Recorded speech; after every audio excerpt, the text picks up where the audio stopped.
Manu lived in a cottage on the banks of the river Saraswati. He was respected by all.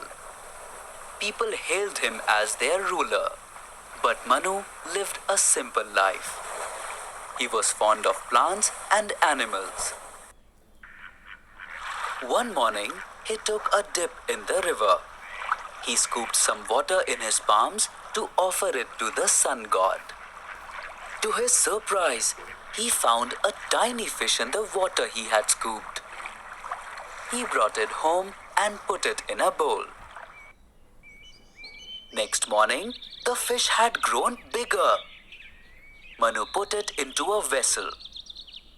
By the next day, the fish had grown too big for the vessel. Manu put it in a tank behind his cottage. But soon, even the tank turned out to be too small for the fish. Manu carried the fish to the sea. You are strong enough to take care of yourself, friend. Go, may God be with you. I'll always remember your kindness. Should you ever need help, I'll be there for you, said the fish as it swam away. A few months later, all of a sudden, it started raining heavily. Water started rising. Low-lying lands got submerged, but the rain showed no signs of stopping.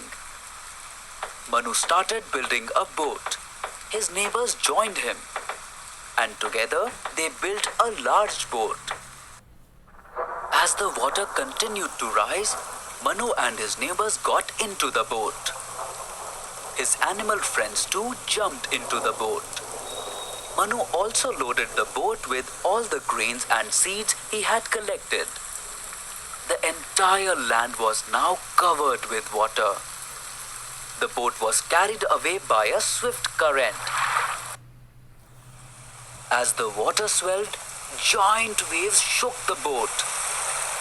Manu thought that all was lost.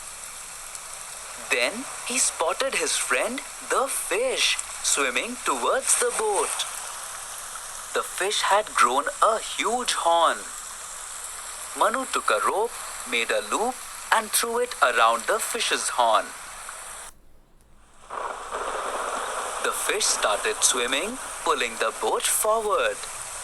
It swam for many days and nights until the rain subsided.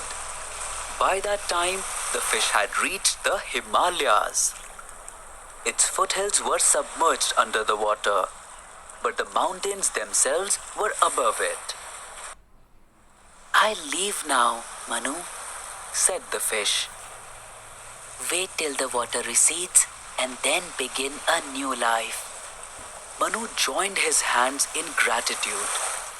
At that moment, he realized that the fish was none other than Lord Vishnu. When he opened his eyes, the fish was gone. Soon the water receded. Manu and his fellow men settled down at the foothills of the Himalayas. All the trees were washed away in the flood. Manu spread the seeds he had brought with him.